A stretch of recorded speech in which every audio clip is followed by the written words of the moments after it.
What is going on, everybody, and welcome to part 14 of our Python for Finance tutorial series, as well as kind of part 2 of the Quantopian part. So in the last tutorial, we kind of just built up these initial two functions, and now we're actually going to execute trades. So the way that we're going to do that is basically we're just going to ask if SMA 20 is above the SMA 50, we want to place an order. Now, if you don't know how to place orders, you can go down to the API docs, price, Control F, order. Here we go, ordering. Boom. So you've got your options here. These are like types of orders that you can make: market, limit, stop, stop limit. You'll see what I'm talking about there momentarily. Looking for the list of the actual orders, though. I know which one I want. Let's try order. One of them is order target percent or order target. Here we go. Order methods. Cool. So here you can see a bunch of the different order methods. You can do just like a simple order of a security, how many of them in the order type, which was like that market, limit, order, and so on. Market just will buy it for whatever the market price is. Limit lets you say I want to buy for this price, and so on. Order value, you can order like a specific amount of dollars worth of a security, as like this one was just an amount, like I want to order 5 shares. This is I want to order $500 worth of shares. Order percent, this is percent of your current portfolio value. There's order target, for an order target like an amount basically, or an order target, order target value. So this is just an order target, like literally like an amount of shares, the number. Order target value, how many dollars worth, and then order target percent. I like order target percent. It's like the easiest one to like keep your portfolio balanced. So we're gonna go with that one. So we're going to order underscore target underscore percent, and here we see SID target percent and SID target percent and style. So the SID is just context.apple.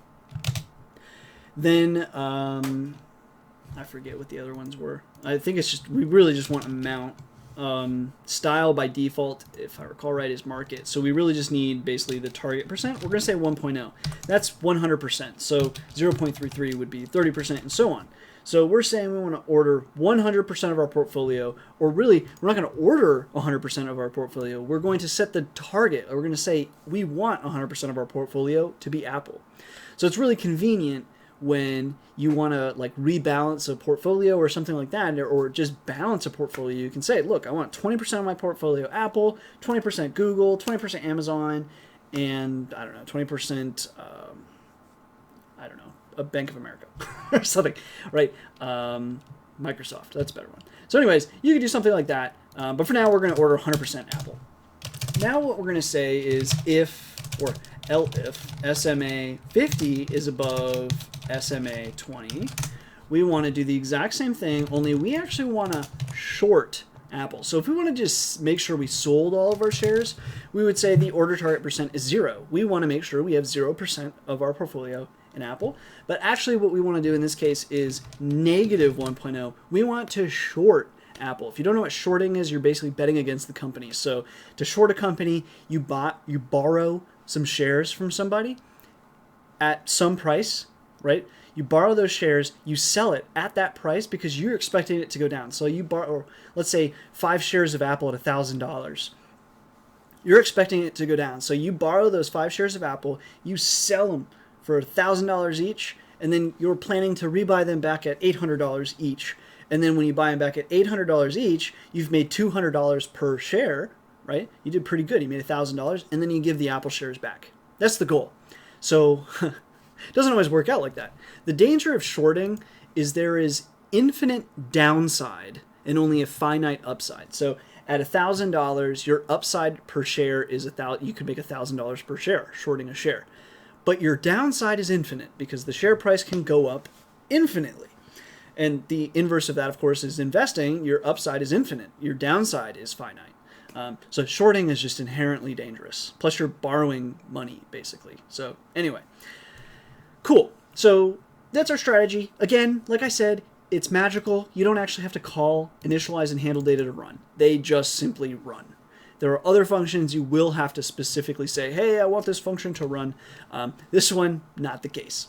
So we're going to run it. Let me simplify this and not run it for too long. I wish there was a quicker way to do this. I'm an elite clicker, by the way. Someone's going to be like, holy. Okay. Oh, I thought I misclicked and then it was going to not do it. Anyway, we'll click run full backtest. Okay, so then once this starts up, we'll start seeing some results. If it goes too slow, I'll pause and wait. But basically, everyone is going to have to sit through this. So, but I'm expecting to immediately see something that will, like for example here, we immediately bought 1.3 million and sold 0.3 million. So that's already kind of suspect, but we'll continue trading, no problem, because we're doing good. So there's no reason to kind of question what's going on as long as we're making money. Is that, am I right? It's going kind of slow. So I think I'll pause it. You don't have to pause it and wait for yours. I'm just trying to prove a point. So I'm going to pause mine and wait for what I'm waiting for. All right, and we're back. We are making bank. Okay. So finally what I was waiting for happened, and basically you can see here that, you know, suddenly we're making transactions like 74 million, this is a huge one, 213 million, and so on. And our return is just absolutely BS. So we're going to cancel this and talk about leverage, because something's happening, and basically, leverage is just something you're going to always want to track for reasons like this. So we're going to go back, actually go to algorithm. And what we want to do is track leverage. So what we're going to do outside here, whoops. I don't know why it's not letting me click there. Anyway, down here, we're going to do one more thing. We're going to record. And what we're going to record is, basically in record, you can record up to 5 things. If I recall right, they only record daily metrics, but happening in here, basically handle data is going to occur every minute. So it's kind of unfortunate. Same thing with our SMAs. This is rather unfortunate right now. We're going to fix it soon. But for now, we're going to record right into here. But normally you would also just record like once a day or something. Like you don't need to be recording every minute. So anyway, what we're going to record is leverage, and this first value that you pass into record is just by word. Again, it's very uncomfortable as a Python programmer to just write leverage, because this is like the name. It really ought to be like leverage equals, but no, you just write like this. So leverage equals context.account. And here you can see like all your options. You've got a ton of options. One of them happens to be leverage. So we're going to just be tracking this. So what you can do in a record is will just plot your leverage as you go.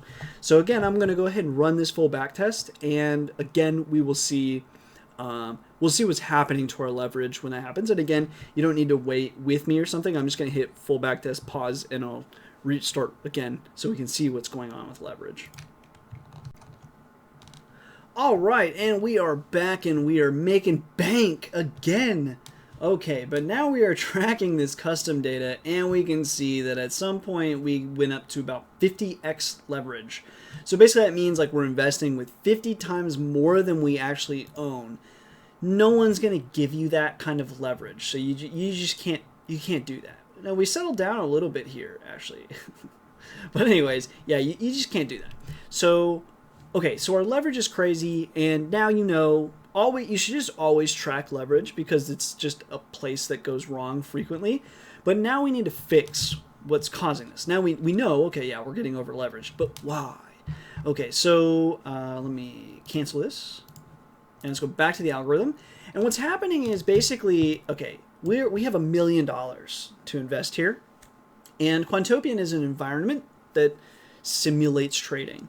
So when we decide, I'm going to buy $1 million worth of Apple shares. Okay, that takes a minute, to fill, maybe more than a minute. So same thing if you've got $1 million worth of Apple shares to sell. That can take more than a minute to occur. And so, but if it doesn't occur within a minute, guess what happens? Well, if SMA 20 is greater than 50, it executes the exact same order again. And then you start getting into some trouble.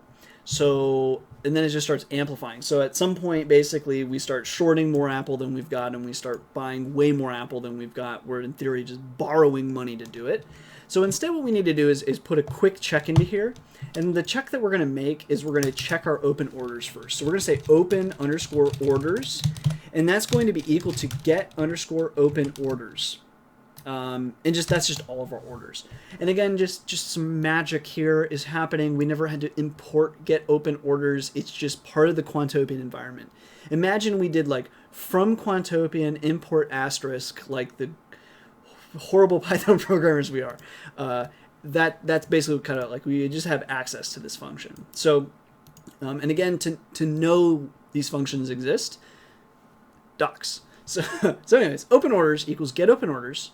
We're recording leverage, and then basically before we place this order, what we want to do is, like I said, what's happening is we still have an open order that's pending to fill for Apple. It's just not totally full. So let's say in 1 minute you say, okay, I want 1 million shares of Apple stock. After a minute goes by, you've bought $1 million worth of Apple shares. A minute goes by, and you've got $500,000 worth of Apple shares. You haven't quite filled it yet. But a minute goes by, you've got 500,000 worth of Apple shares, but this runs again and it says, nope, we want 100%. So what do? We buy $500,000 more of Apple shares. So now we've got two positions that are trying to buy $500,000 of Apple shares. We've already got $500,000 of Apple shares. When all said and done, we have $1.5 million of Apple shares. Then the same thing happens when we go to sell and buy, and it happens over and over and over, and that's what's happening. So all we need to do before we place this order is say if context dot, in this case we just have one company. Normally you might have a list of companies, and for each company you would go through this, but if context.aapl is basically not in open underscore orders, if context.apl not in open orders, then we'll place the order, and then we'll do the exact same thing here. There. Tab this over. Great. And now let's run this and see if we're doing any better. So I'll keep the same thing. So I'll run this back test, and again I'll just pause while this is going, and then I'll unpause when we see whether we're winning or we're not. All right, and we are back. We are actually currently beating the market. There's been plenty of times where we're not beating the market. But coming back down here and looking again at our transactions, first of all, that's an interesting trend. I'm not even going to question that transaction right at the moment, but for the most part, we can see that serious transaction, like this was probably a buy and sell that just happened even more to compound to what I'm about to describe. But you can see after that huge one, you've still got some pretty large ones here, like 2 million. Again, 2 million. Again, probably about 2 million. Yeah, about 2 million. So what's happening here? Well, let's go back to our strategy again. We can see that, well, you can't see, but just know, handle data runs every minute. Initialize runs once. But handle data is running every single minute. So there's going to be times where the 50 and the 20 SMA kind of are playing with each other for a little bit. One time, at some point it's above, at some point it's below, but at the point of the crossover, as price is going up and down and kind of changing before it really solidifies, it might actually change like 10 times. So again, oops, let's see, here we go. In this case, we probably just, bought a million, sold a million, bought a million, sold a million. We just kind of kept doing that. The other thing that's happening, why that's a problem, first of all, just the back and forth buy and sell and buy and sell. That's not good because you'd be racking up trade fees like crazy. Right now, I forget, I think there is a default commission. I think it's 0.001, but I'm not positive, percent. Or rather, 0.1%. Anyway, I'm not positive that that's actually built in initially. I think it might be something you have to define, and normally it's free commissions. But at least looking at our leverage, we can see we've got leverage under control. There is some wiggle here, but if you look at the actual axes, it's not. It's like thousandths of a wiggle, right? So So the other question is, of course, why are we seeing something like, for example, besides this one, which clearly as it was going crazy, like here, why is it 2 million? Well, think about it this way. Like, first of all, we've made a little bit of profit on top of our million. So we have more than $1 million to invest with. But also what's happening is basically consider like a situation, if you're shorting 1 million shares of Apple, you have to buy 1 million back to equal 0. And then you buy another 1 million to be like long 100% Apple. So that's why you're seeing a lot of these 2 million ticks. But anyway, the 6 million is a great example, though, of a serious problem that we still have, but we have leverage under control. So that's it for this video. In the next video, we're going to talk about how to control this transactions problem. and then from there, we'll kind of talk a little bit more about, even from that point, why research is going to be more important. So if you have questions, again, up to this point, if anything appears black box to you, it probably is, and I'd love to answer any questions you might have on anything like that, or I can help explain something, and if not, you can also always check out the documentation. So anyways, questions, comments below. Otherwise, I'll see you in the next tutorial.